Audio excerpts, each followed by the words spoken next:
Hey guys, Michael Hyatt here. We're live with the Daily Mentor Show. I'm at Michael Hyatt. I hope you'll share this while we're getting started with your friends that want to join us for lunch. And you can do that if you're on an iOS device by swiping left and sharing it, or on an Android device just swiping down and sharing it. And that'd be hugely helpful. Thank you so much for all the hearts. Chris, good to see you again. John, what the speak? What an awesome handle. So yeah, I got a new kind of rig here today. I've got a TV behind me, and this is all in my new video studio, which I showed you guys on my very first, I guess maybe it was technically my second scope. So go back and look at that if you want to see it. But I'm throwing up some important links here today. We're going to be talking about my podcast from Season 5, Episode 1, which just released this morning. And that's up now. You can find that at michaelhyatt.com/overwhelm. Okay? So, yeah. A lot of you are saying you're feeling overwhelmed. Awesome. Well, we're going to talk about that today. Somebody from Mexico. Where are you guys from? Somebody from Tulsa. Mark's from Tulsa. Who else here? Anybody else want to say somebody from New Jersey, from Atlanta, from Minneapolis, from Oregon? Whoa. Dallas, Houston. You know, Scope must hang for a minute because then all of a sudden I get a flood of them.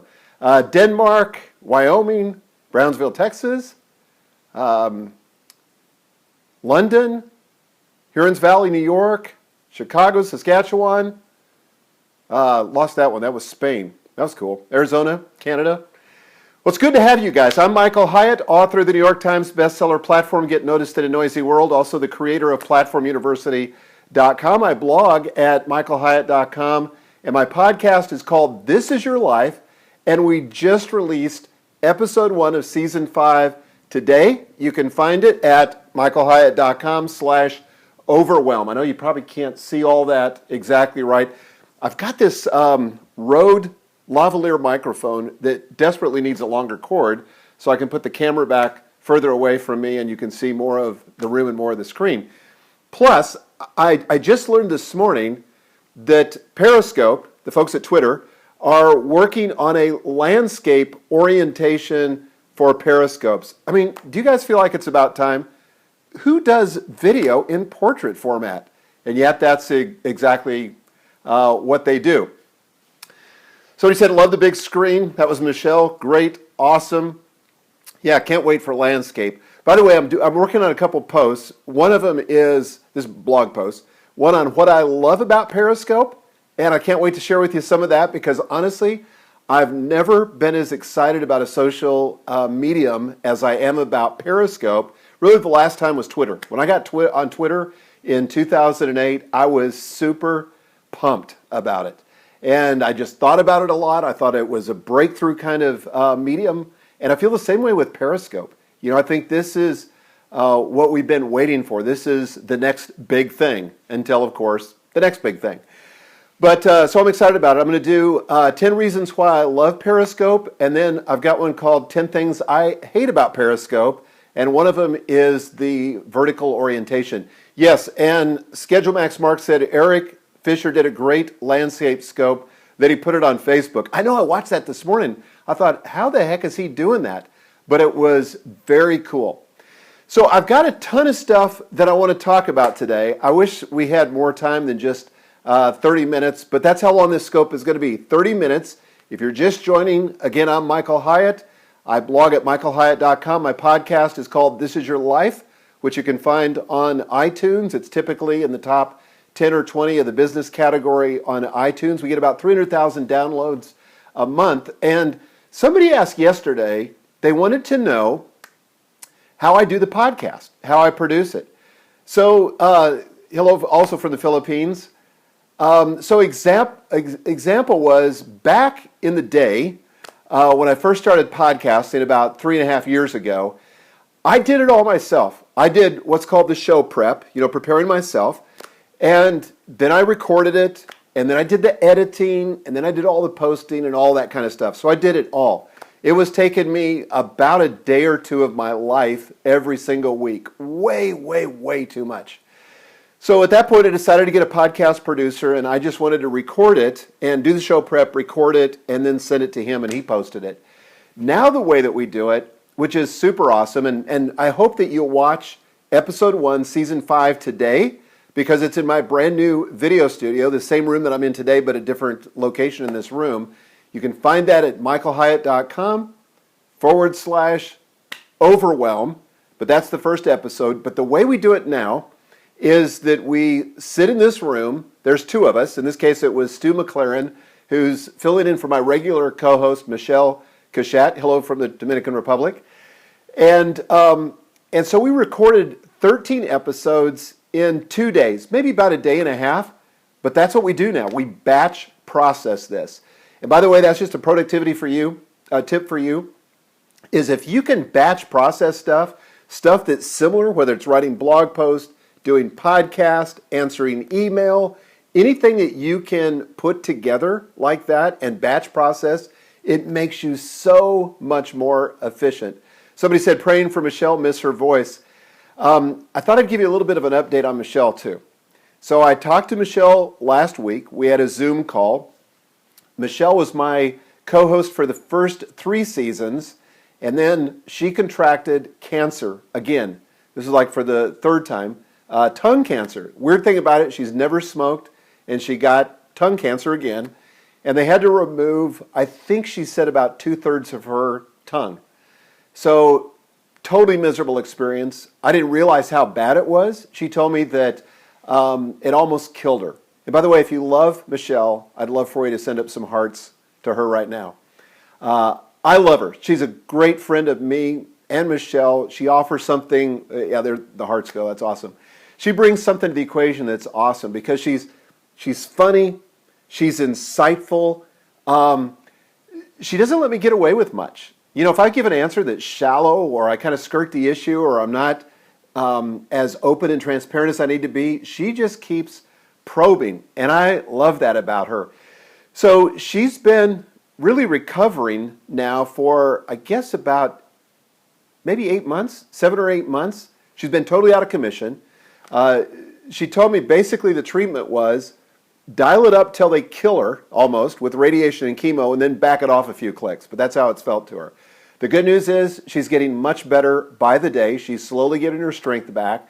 She's working with a speech therapist because if you lose 2/3 of your tongue, you know, it makes it pretty tough to talk. But she's sounding better and better every day. And the good news, thank God, is that she's going to be back in the studio with me next month in September to record season 6. So I would just encourage you to continue to pray for her, send her good thoughts, mention her name on Twitter. It's Michelle Cachat, Kushatt, rhymes with hat, Cachat, and just send her some love. She's got an amazing story. So that's kind of where the podcast is today. You know, each time we kind of try to amp it up a little bit, make it a little bit better. We started filming this back when I brought in Michelle. So we bring in a full video crew, and if you see on today's episode at michaelhyatt.com/overwhelm, you'll see the studio. We use 3 cameras. We really try to do a lot of good camera work and make it a really quality production. And of course, you can listen to it on iTunes, just the audio format as well. But I provide complete transcripts and all that stuff. So today's topic of the podcast, and I'm not going to repeat the podcast content.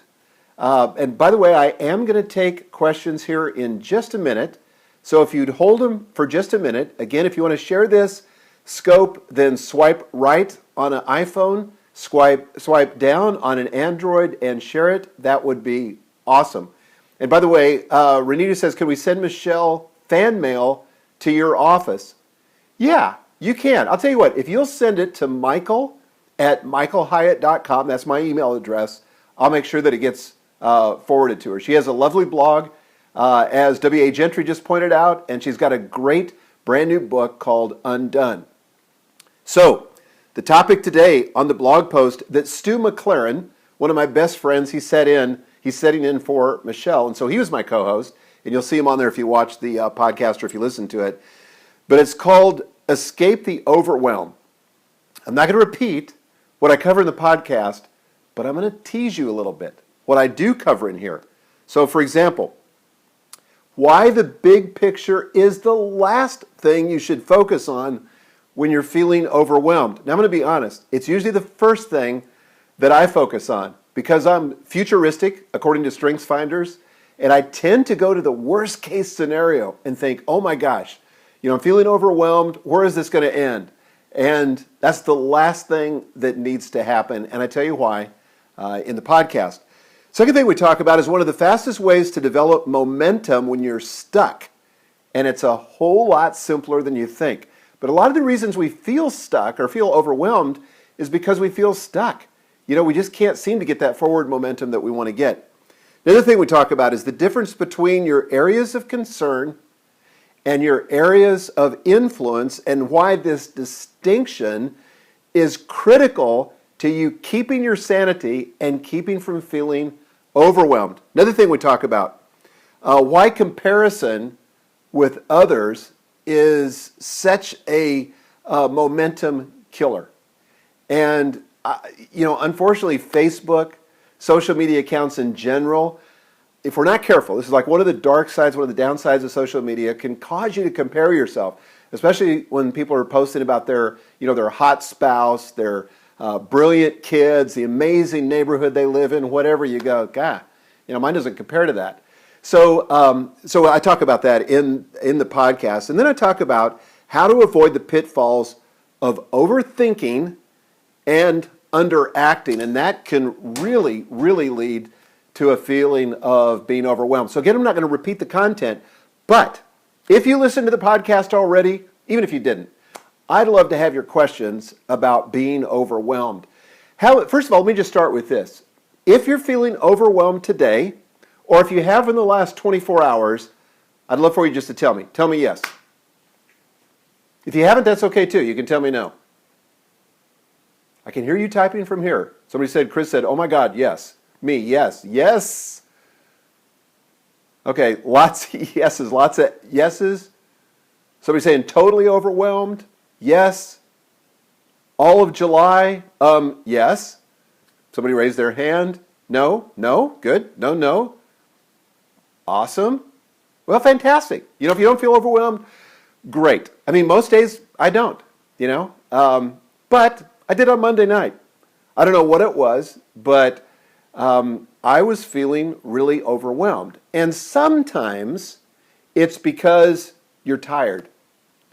And Gail will often ask me, when I tell her I'm feeling overwhelmed or I'm feeling a little bit discouraged or whatever, she'll say, are you overwhelmed or are you just tired?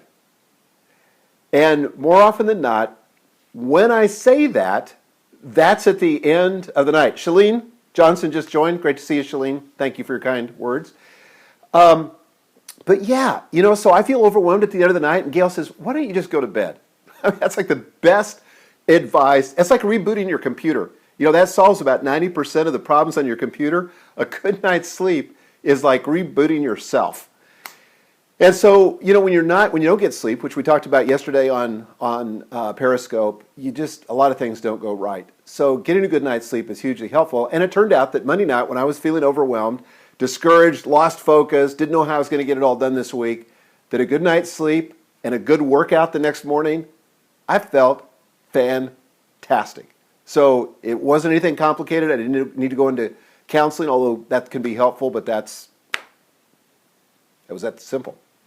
Okay, here's what I want you to do, and I learned this from Shalene. This will become, I predict, a standard protocol on Periscope, and Shalene invented it, and it's this. If you have a question, in the comments, give me 2 question marks, give me your name in all caps, and then ask your question. And you might want to save to your clipboard. See, I'm paying attention, Shalene. You may want to save to the clipboard the 2 questions in your name because you might want to ask more than one question, and you can just cut and paste. Okay? So what are your questions about feeling overwhelmed? I'll tell you what I've learned, what I'm still learning, and if I don't know, I'll be honest and I'll tell you that too. By the way, if you're just joining us, I'm Michael Hyatt. I blog at michaelhyatt.com, and my podcast is called This Is Your Life. Soy Sugar said she's tired and overwhelmed. I guess Kelsey Humphreys is on. Brand new interview that she just did with me. Awesome. It's up today. What do you do if your spouse is a night person and I'm a morning person? I talked about this briefly yesterday, but I want to say I personally believe it's really important that if possible, you go to bed at the same time every night. And for more than just, going to bed together. I mean, there's a lot of good things that can happen in the bed, and yes, besides sex. Gail and I often lay there in bed together. We debrief on the day. We hold hands. We pray together. And it's just a great way to cap off the day. So I think it's worth having a discussion with your spouse if you're on different schedules and creating the possibility of what could happen if you'd both go to bed together and get up together. Sharing life together. So I think it's just worth a conversation. Okay, Yana says, what do you do when you want to do all things at once but there's no time? Oh my gosh. You just described my life. I've got 1,000 ideas all at the same time. I'm trying to execute on them. I wear my staff out. But what I've learned is that I've got to be very deliberate. And so just because I have an idea doesn't mean I have to execute on it. So I discipline myself now when I have an idea about something that I write out a kind of a project summary sheet, and unless my staff gets that kind of details the outcomes, if I'm not willing to put in the time to do that, then they don't have the obligation to execute on it.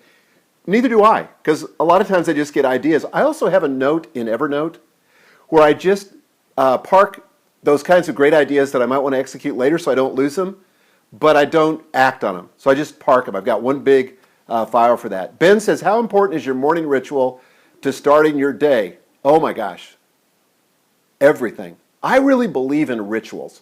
And I've got a blog post on that. You can go to my blog at michaelhyatt.com and find that post. Madeline, how do you prevent overwhelm? I talk about that very thing, Madeline. It's my daughter, Madeline, on my podcast today. And I know you've watched it, so maybe you're asking it for somebody else. But yes, how do you prevent overwhelm? Sometimes you get caught, but mostly you can do it if you follow what I suggest there. Michelle says, how do you drown out the noise and develop razor-sharp focus? Well, there's a couple things I do. One is I turn off the devices. Another thing, when I need to do that, usually I'm writing or creating, so I unload all the other apps from my computer and I really focus. And I use a writing app called Scrivener, which has the most incredible focus mode. Then I put in some music, and I've got a specific writing playlist, which I'll share with you guys one of these days. I've shared them in podcasts and blog posts before, but I've got a great writing list that's publicly available. But I get great music, and I drink lots of water, and I hydrate, and I really mind my nutrition. If you're going to eat high glycemic carbs like pasta, white bread, that stuff is the enemy of energy and focus. So you've got to avoid that like the plague. Okay, what other questions? Yep, it's a Spotify playlist. Shalene says, I might have to uninstall Periscope, addicted personal development on demand. I know, right? Like, I watched you this morning. I watched Eric Fisher this morning. I watched Chris Ducker this morning. I watched a couple other people. So, yeah, I'm addicted. In fact, Gail's looking at me like, okay, don't tell her this. She didn't quite get it yet. So she's not sure it's a good thing or a bad thing, but she's suspicious. So I keep listening to these. Like I'm in the bathroom shaving and I'm listening to a scope. And I'm listening to somebody else. And she's just going, man, it is addicting. Question, how do you deal with overwhelm without repressing it or allowing it to ruin your day? One of the things that's helpful for me, I don't know if it's Stefan or Stephen, Stefan I'm going to go with, is that I think just acknowledging it, not trying to be a superhuman and be tough and just say, oh, I'm not overwhelmed. I never get overwhelmed. I'm always in control. I'm cool in control. Well, maybe that's you. That ain't me. And so for me, just to acknowledge it is the beginning of creating something different. So I say, you know what? I'm feeling overwhelmed. Now, why am I feeling overwhelmed? Well, I'm feeling overwhelmed because I got the TV playing at the same time I'm trying to write. I've got too many projects, too many things I'm trying to attempt today, and I need to focus down and chunk it down and get focused on a few things. So Kyle says, are you more overwhelmed now or when you were a CEO at Thomas Nelson? Great question. I was overwhelmed for different reasons as a CEO because, as crazy as it sounds, I mean, it was a big company. I mean, I had 650 employees, and when I first started, we were publicly held, and you would think I had 2 full-time assistants, I had 7 executive vice presidents that reported to me. You would think with that kind of staff and all of that, and being the CEO, it's like being the king, right? Not so much. You know, the truth is I had 7 board members who all thought they were my boss, and so they were constantly putting their expectations on me. I was in meetings nonstop from the time I hit the door till the time I left. So that, compared to now I feel overwhelmed sometimes, but it's because of all this creative stuff that I want to produce. You know, I drove my staff crazy the first couple days of this week because I really wanted to jump on the Periscope bandwagon, and I wanted to get stuff like that would run at the end of my post. I wanted to have something that would appear on YouTube, and so we just hit it. So I felt overwhelmed, but good. Charlene says, meetings suck the life out of creatives. Amen, sister. So true. And that's why stepping away from the corporate world for me as a creative, and that's how I think of myself as a creative, was one of the best things I could ever do because it was soul killing. Mark says, give us an update on your progress on your annual goals, how to adjust without feeling guilty. Okay, I'm going to do that, but I'm going to do that in another scope because that would take the entire time. Danielle says, how can you balance work life with home duties? I work from home. I think, again, it's part of this is just being intentional, expressing the intention that you want that you want that work-life balance even though you work from home. Then the second thing is think of what kind of strategy makes sense. And for me, just like budgeting my time and spending it in advance, like how I'm going to spend my time. Like now I do that kind of project summary I was describing. I do those on my weekends now because my weekends are times that I'm totally off. I don't even read business books. I don't read business books. I don't talk about business. I don't think about business because I want to rejuvenate so that I'm fresh on Monday morning and can really hit it. So if I'm left to myself on the weekend, what's familiar to me is business. And I love my business, so I drift into it if I don't have a plan. Same thing for you trying to find work-life balance at home. So you got to have a plan. So I create a project summary where I talk about specifically the outcomes that I want to see in my life for that weekend. You know, things like, and I write it in the past tense like it already happened. Like this last weekend, one of the things I said is we visited my parents and we just had a great conversation. You know, so I do it like that. Or I went for a long run on Saturday morning with my weight vest on, which I did, and I came home and I was really sweaty but felt great. So I focus on the outcomes. Peter says, how do you keep your team from overwhelm? Well, I try to keep them from me. Not really.